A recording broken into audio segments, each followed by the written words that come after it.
ही जी घडी आहे ना घडी, ती मला वारंवार परेशान करते. तिला काढून टाक, तिला फेकून टाक.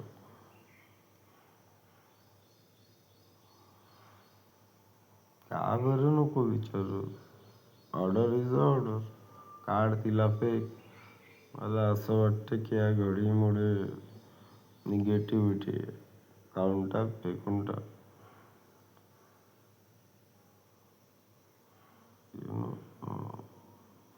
आणि काय प्रश्न नको विचारत जाऊ. तुला ठेवलं कशासाठी आहे? कामासाठी. कोणते कामं करते तू? झाडूपोछा मारते का? नाही ना. जेवढं सांगितलं तेवढं करायचं, प्रश्न नाही विचारायचे.